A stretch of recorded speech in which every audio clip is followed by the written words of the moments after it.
The government has proposed to abolish the 6% equalization levy on online advertisements from April 1st. This act is a part of amendments to the Finance Bill 2025.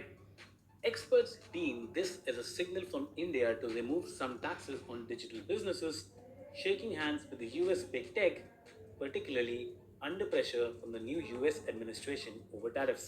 Hello दोस्तों, global affairs में आप सभी का स्वागत है और मैं हूं स्वाहिमान। गवर्नमेंट ऑफ इंडिया ने प्रपोज किया है to withdraw the equalisation levy या फिर गूगल टैक्स जो गवर्नमेंट इम्पोज करती थी on Google for advertising business. यदि इसको ध्यान से समझें तो कुछ इस तरीके से बात होगी कि गूगल, मेटा जो अमेरिकन कंपनीज़ हैं वो यहाँ पर एडवर्टाइज़ किया करती थी छोटे क्रिएटर्स की या नए स्टार्टअप्स की, ताकि उनको एक बूस्ट मिले, उनको एक मार्केट मिले। इस एडवर्टाइजमेंट से उनको रेवेन्यू मिलता था, रेवेन्यू जनरेट होता था। इस रेवेन्यू पर गवर्नमेंट ऑफ इंडिया 6% टैक्स लगाया करती थी एनुअली, जिससे उसको अच्छा खासा टैक्स रेवेन्यू जनरेट होता था। ये रेवेन्यू 2016 में इंट्रोड्यूस किया गया एज इक्वलाइजेशन लेवी या फिर इसे पॉपुलरली गूगल टैक्स किया गया, क्योंकि गूगल पे लगाया जाता था। हालांकि गवर्नमेंट पर प्रेशर पड़ा फ्रॉम द यूएस एडमिनिस्ट्रेशन, ये कॉन्स्टेंटली प्रेशर था कि ये सही नहीं है, ये अनफेयर ट्रेड प्रैक्टिस है और फिर इसे गवर्नमेंट को छोड़ना चाहिए, क्योंकि देखा जाए तो जो गूगल का, मेटा का जो मेजर कंज्यूमर बेस है वो यूएस में है, ना कि इंडिया में। इसलिए भी उन्हें चाहिए कि ये टैक्स वो विड्रॉ करें। They succumb to pressure and reduce the tax. हालांकि इसे कम्प्लीटली प्रेशर नहीं कहेंगे, अगर वाइडर मैनर में कहें तो इससे कुछ फ़ायदा कंपनीज़ को इंडिया में भी होगा। अब एक लेवल प्लेइंग फील्ड होगा विथ इंडियन कंपनीज़ और यूएस कंपनीज़। किसी पर अगर कोई आर्बिट्रेशन नहीं होगा, जो कि पहले लगाया जाता था कि हम आर्बिट्रेटली टैक्स लगाकर एक अनफेयर ट्रेड प्रैक्टिस को प्रमोट कर रहे हैं, तो ये सामने होगा। अगर ओसीईडी की बात करें तो ओसीईडी की मीटिंग में भी ये डिस्कस किया गया था और फिर ये तय किया गया कि एक ऐसा लेवल प्लेइंग फील्ड लाया जाएगा जहां पर यूएस कंपनीज़ और इंडियन कंपनीज साथ बैठकर बिजनेस करेंगी और उनको किसी तरीके से कोई दिक्कत नहीं होगी।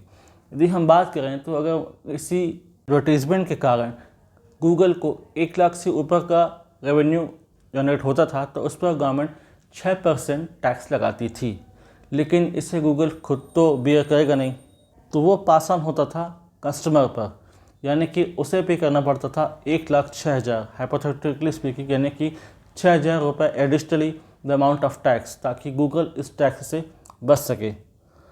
2020 में एडिशनली एक टैक्स इंट्रोड्यूस किया गया था on all e commerce company, जो कि 2% था ऑफ देयर रेवेन्यू, जो कि 2 करोड़ से अगर ऊपर होता तो ये टैक्स भी वन ऑफ कंटेंशन था बिटवीन यूएस एंड इंडिया के अलीबाबा, अमेजन या दूसरी कंपनीज थी उन पर लगता था, तो ये भी एक मुद्दा था यूएस और इंडिया के बीच।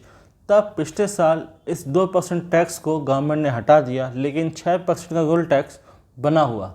जो मुद्दा बताया गया कि क्यों 6% टैक्स गूगल टैक्स लगाया जा रहा है, इक्वलाइजेशन लेवी लगाई जा रही है, वो ये कि जहाँ पर इंडियन कंपनीज़ कॉर्पोरेट टैक्स पे करती हैं, वहीं पर जो फॉरेन कंपनीज़ हैं, फॉरेन फर्म्स हैं, वो ऐसा कोई टैक्स नहीं देती, ताकि दोनों कंपनीज, चाहे इंडियन हो या फॉरेन कंपनीज, दोनों को एक बराबरी का मौका मिले, लेवल प्लेइंग फील्ड मिले।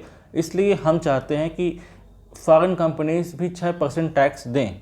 हालांकि इससे उनके बिजनेस ऑपरेशंस में, उनके रेवेन्यू जनरेशन में नुकसान हो रहा था और इस टैक्स से एनुअली गवर्नमेंट को अच्छा खासा रेवेन्यू जनरेट होता था। अगर डॉलर रुपी के एक्सचेंज रेट से देखें तो लगभग 8600 करोड़ पर ईयर का रेवेन्यू जनरेट होता था गवर्नमेंट ऑफ इंडिया को इस 6% टैक्स से। हालांकि बाद में यूएस गवर्नमेंट ने, यूएस ट्रेड रिप्रेजेंटेटिव ऑफिस ने प्रेशर बनाया गवर्नमेंट ऑफ इंडिया पर और कहा कि ये सही नहीं है, क्योंकि यदि आप टैक्स नहीं हटाते हैं तो फिर हम आपके गुड्स पर टैक्स लगाएंगे, यानी कि जो इंडियन हैंडीक्राफ्ट है, इंडियन ज्वेलरी है और इंडियन टेक्सटाइल्स है, उन पर हम एडिशनल टैरिफ लगाएंगे ताकि वो यूएस मार्केट में नॉन कॉम्पिटिटिव हो जाएं। और इस समय डोनाल्ड ट्रंप जब से आए हैं तब से टैरिफ वो करते जा रहे हैं। वो कनाडा हो गया, मैक्सिको, चाइना, हर किसी पर वो टैरिफ लगा रहे हैं। तो एडिशनल टैरिफ से बचने के लिए और शायद ट्रंप को मनाने के लिए, ताकि वो इस बात पर ध्यान दें, खुश हो जाएं, अब पता नहीं होंगे या नहीं, इसलिए ये टैक्स विड्रॉ किया गया है कि एडिशनल टैक्स हटा दिया जाए गूगल से।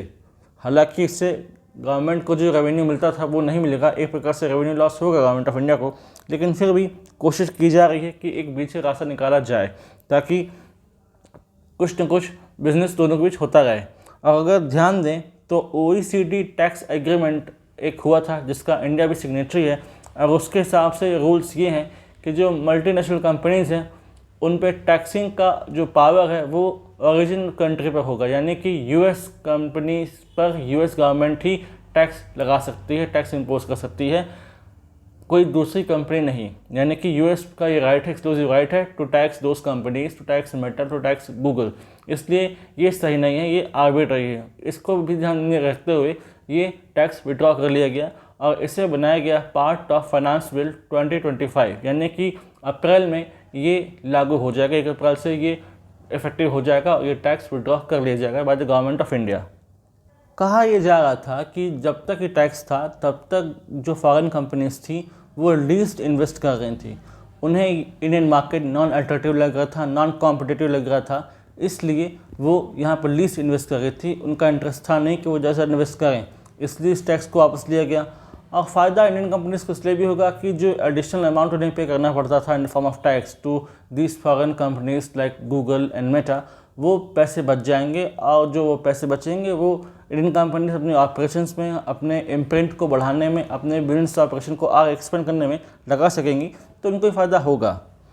देखा जाए तो इसके मल्टी डायमेंशनल एस्पेक्ट होने वाले हैं, इसके प्रोस भी हैं, इसके कॉन्स भी हैं, लेकिन इन लार्जर मैनर कोशिश ये की जा रही है कि चाहे इंडिया हो या US दोनों ही फ़ायदे में रहें, both should be in the win win situation. Upper as तो यहाँ पर मिलता दिख रहा है US कंपनीज़ को, लेकिन at the last Indian companies और इंडियन मार्केट और इंडियन गवर्नमेंट भी सफ़र ना करे, कुछ ऐसा तरीका निकाला जा सके। लेकिन गवर्नमेंट को जो रेवेन्यू लॉस हो रहा है इस रिमूवल ऑफ टैक्स से, उसकी भरपाई कहीं ना कहीं तो करेगी, यानी कि अल्टीमेट बर्डन आएगा on Indian companies, on Indian tax payers. उन पर टैक्स लगेगा ताकि ये जो रेवेन्यू लॉस है उसको कंपनसेट किया जा सके। और एक फ़ायदा मिलता दिख रहा है टू फॉरेन कंपनीज विस इंडियन कंपनीज, तो उनको फ़ायदा होता दिख रहा है। हाल फिलहाल की स्थिति में तो ऐसा लग रहा है कि जो मेटा है, गूगल है, उन्हें फ़ायदा होगा in comparison to Indian firm, Indian companies, यानी कि उनका बिजनेस और बढ़ेगा, एक्सपेंड होगा और उनको इंडियन मार्केट और लिक्विडिटी लगेगा। कोशिश ये की जा रही है कि अननेसेसरली टैरिफ का burden, tax burden bye US India पर इम्पोज न किया जाए, क्योंकि इस समय ट्रंप हर किसी को टैरिफ का ही वेपन दिखा रहे हैं। वो किसी देश पर अगर मनवाना चाहते हैं बात तो टैरिफ का की धमकी देते हैं, फिर चाहे वो कनाडा हो गया, मैक्सिको, चाइना, इन सब पर वो यही धमकी देते रहते हैं। तो इंडिया इस सब से बच सके, Indian companies, Indian economy in tax को, इन टैरिफ को एडिशनली सफ़र ना करे, इसलिए कोशिश की जा रही है ताकि जो रेसिप्रोकल टैक्स का प्लान अगर बना भी रहे हैं ट्रम्प, तो वो इसको विड्रॉ करने के बारे में सोचें। लेकिन ये पॉलिटिकल डिसीजन होगा और वो उसके प्रोज एंड कॉन्स सोचने के बाद ही कोई ना कोई डिसीजन लेंगे। Let's see what happen next, but we wish कि आने वाले समय में जो रिलेशन है, ट्रेड रिलेशन है बिटवीन इंडिया एंड USA, वो स्मूदर हो और दोनों को फ़ायदा हो इन लॉन्गर रन, ताकि एक अच्छा खासा ट्रेड एग्रीमेंट दोनों के बीच उभरे और अच्छा खासा ट्रेड रिलेशन दोनों के बीच बन पे। Let's see what happen next. इससे रिलेटेड कोई सिग्निफिकेंट इन्फॉर्मेशन अगर आती है तो I will make a separate video in Instagram.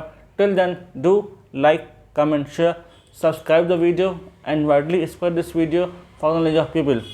यदि आप हमसे जुड़ना चाहते हैं तो आप इंस्टाग्राम, टेलीग्राम के थ्रू हमसे जुड़ सकते हैं। The link in given in description. Thanks for watching. जय हिंद, जय भारत।